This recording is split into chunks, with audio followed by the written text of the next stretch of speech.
friends, Sheila here. I'm a bicycle traveler, and when I'm not on the road, I work at a bike shop. And today I am preparing very impromptu to head off on a bike packing overnighter. So I very quickly threw together all the things I plan to bring, and I thought I'd walk you through them. A bike packing overnighter or weekender is a great way to try bike packing for the first time if you haven't tried it before, or in my case, it's a great way to get out on an adventure when you might not have the time or budget to do a longer trip. I am planning to do the Simcoe County Loop, which is a 160-kilometer loop here in Ontario, Canada. I'm going to make a video about the trip itself, but I'm probably going to release it before this video. So if you are watching this video, you can go watch the video about the trip, which I put out before. It's a bit of a time travel thing.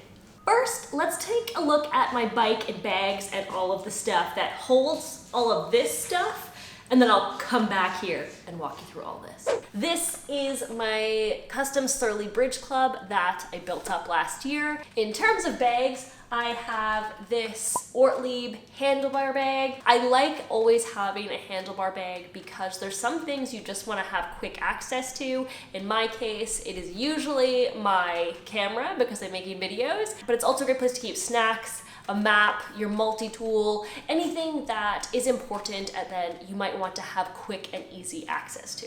And depending on your bag setup, you're going to need a way to attach the bags to your bike. So some bags will come with straps and then you can just strap them on to your bike. That's the case with my handlebar bag, but you may also need a rack. So this rear rack is going to be holding my panniers. I will be doing this bike packing trip with either these Salsa panniers. They are 14 liters each. So oh God, math. 28 liters total. If I can get away with them, I will, but I am an overpacker, a shameless overpacker. I cannot be shamed for it. I like what I bring. If I require more space, then I will be taking these Ortlieb 20-liter panniers, so 40 liters total. It will all come down to the moment that I start stuffing my things into these bags. We will see which bags accommodate all of my crap. Oh, and then of course, water bottles. Hydration is key. All right, now in terms of the gear, I am planning to camp on my overnighter, so I have camping gear. If you're just starting out and camping seems really scary and you don't want to camp yet, you can do, a hotel tour and just kind of go out and visit someone you even know or go stay in a hotel, and that'll reduce the amount of gear you need to bring. But if you're ready to go camping, it is, I think, one of the best parts of bike packing, and I'll walk you through the gear I'm bringing. Oh, and if you want a list for all of these things, I will do up a list on my website and I will leave the link below. I have these Voila straps. They hold my tent to my bike.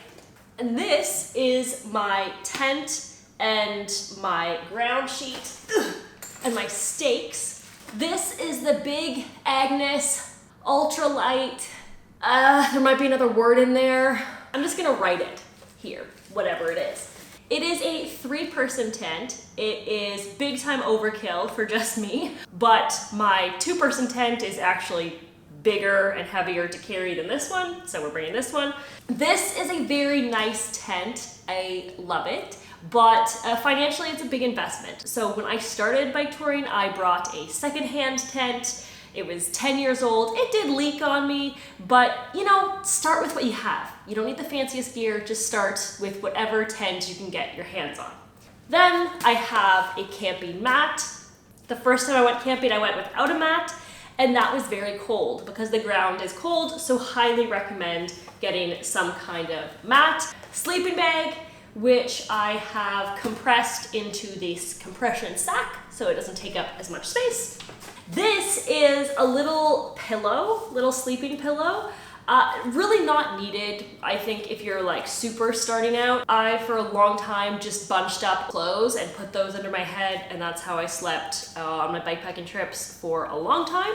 But if you are ready for a little investment, a little sleeping pillow does take your camping, sleeping to the next level. And then food. I have a pot and handle. I want to say Vargo camping stove. Oh my god, sorry, there's bark falling out. So yeah, very simple camping stove. And then I also keep a lighter in here and test it to make sure that it works. And usually I also carry matches in here too, just in case. But I seem to be out and I leave tomorrow, so no matches. I have a very sharp knife. This is a new addition, which is a titanium fork spoon set that my partner got for me for Christmas from Snow Peak. Super cute. Again though, go with what you have. Just take a normal fork and spoon. You don't need fancy titanium when you're starting out. Food-wise, whenever I do shorter trips, I try to just kind of bring all my food with me. That way I don't have to worry about stopping. I have not collected all the food I will be bringing yet, even though I'm leaving tomorrow. We'll figure it out. But I will probably be having this for dinner. Normally I would make just actual food. I don't need freeze-dried food for an overnighter, but I'm kind of lazy and this is a very last-minute trip. So I will probably be having this chana masala and a little tea bag to have tea in the morning. And then I'll put together food for a breakfast and 2 lunches. Breakfast will probably just be like a bag of oats with some nuts and seeds in it. And lunch, I might just get like frozen pierogies and cook them here and bring them on the road with me. We'll see. If you need more ideas for meals, I did do a whole video about nutrition for bike touring, and I also made a free downloadable guide with some recipe and snack ideas and stuff, so I will leave a link for that below. Also, I would say if you are nervous about cooking on your trip, you can also just get ingredients and eat cold foods if you don't want to go through the trouble of bringing a stove. Always keep in mind when you're starting out that there are always alternatives and solutions. So if there's one part of bikepacking that feels kind of overwhelming now, you can kind of like remove that often and kind of find ways around it. If you don't feel like you want to camp, you don't have to camp yet. If you don't feel like you want to cook your food, you don't have to cook your food yet. Like, I would encourage you to slowly incorporate those things as you're ready to kind of dip your toe further into the bikepacking world. But you can really go at your own pace and make your trip your own. Do I have any more camping stuff? Oh, a little travel mug for my tea, a headlamp for camping.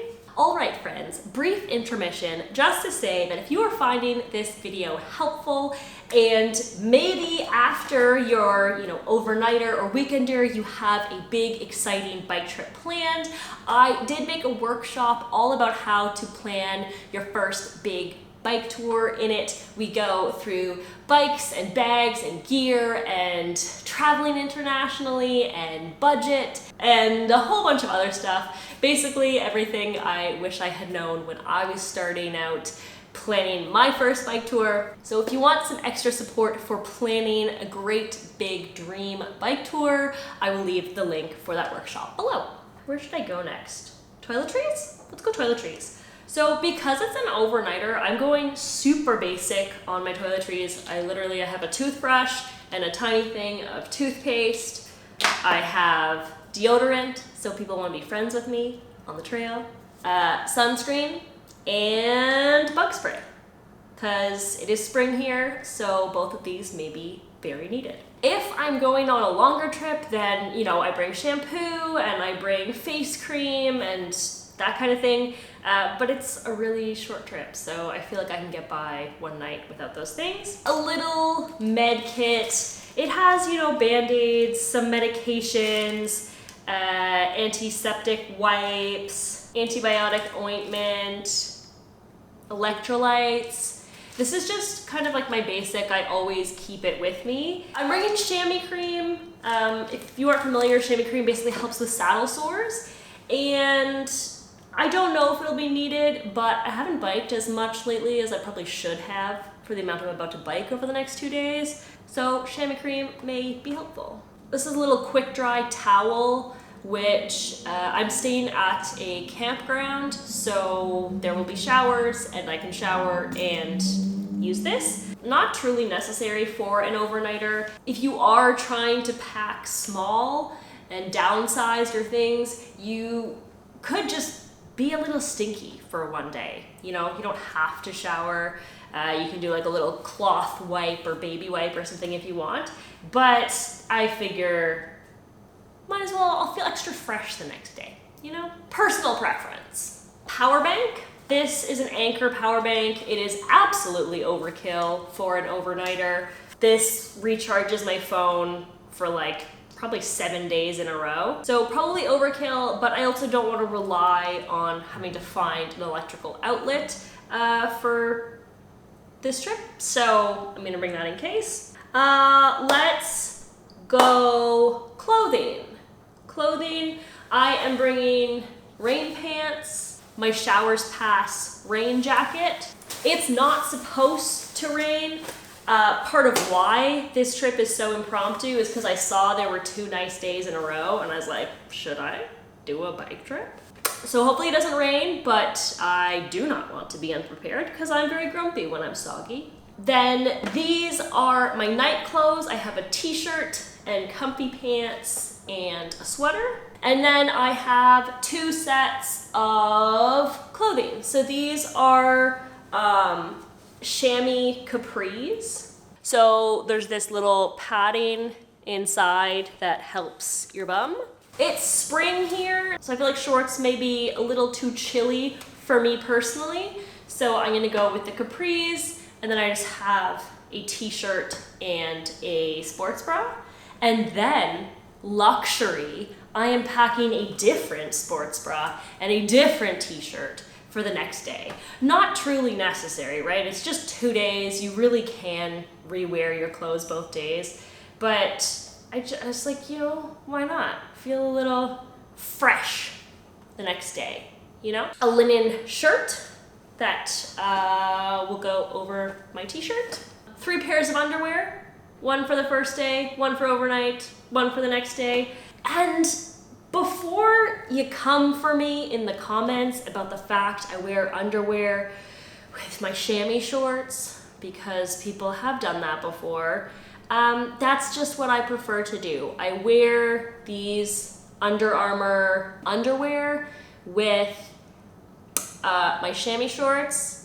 I find it more comfortable and I don't need to wash the chamois shorts as often. So if you were heading on down to the comments to let me know that you're not supposed to wear underwear with chamois shorts, I'll save you the trip because I'm gonna do it anyway. Socks, 1 per day plus 1 for night. Because, you know, don't want to put my stinky feet in my sleeping bag. What's left? Oh, just bike stuff, I think. This is like all my important stuff. My EpiPen, you know, credit card, cash, little important medications, all that stuff is like, that's important stuff goes in there. Bike gloves, protects my hands a little, cushions that road vibration.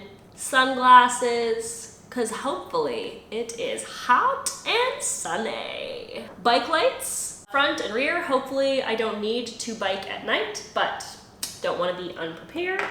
And I have a little cord to charge my bike lights and my camera. These are camera equipment-y things that you don't need unless you're going to be making videos, and that's probably a subject of a whole other video because not everybody is making videos of the trip. This is dog spray, which I've never had to use on a dog or any other animal, but I like having it on me in case, especially when I'm sleeping alone in the woods. It's always been with me. It's my little security blanket. My bike is set up tubeless. If you aren't familiar with tubeless, I did do a whole video about tubeless, which I will link below.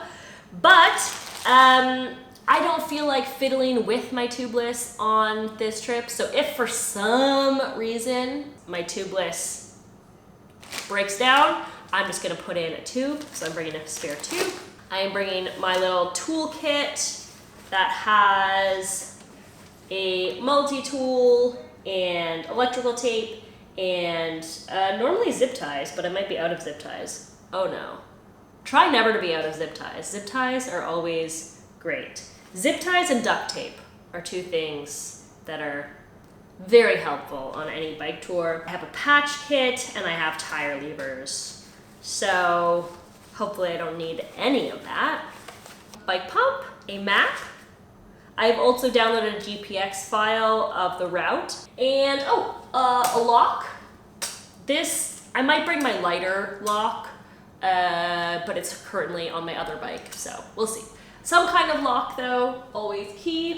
Helmet, always key. And I think I have shown you everything. All right, friends, that is what I am planning to bring on my bikepacking trip. Wish me luck, I planned it all very last minute. But that's part of the adventure of bikepacking, right? I feel like I cannot emphasize it enough. Whenever I make a video like this, you know, I'm showing all of this gear and I really want to make sure it's clear that you don't have to have the best gear. You just have to get started. Use what you have, borrow, get things secondhand. A lot of the stuff I still use to this day, I just kind of cobbled together and it ended up working perfectly fine. And yeah, as things wear out, I upgrade them, but you just gotta get started. And an overnighter is an amazing way to get started and to see if you really like bikepacking. Don't let all the stuff keep you from having the adventure, because that's what really matters. Okay, now I gotta go stuff everything into my bags and hit the road tomorrow. If you wanna see how this stuff shakes out, you can check out that video. I will link it somewhere here. Thanks for being here. See you in the next one. Bye.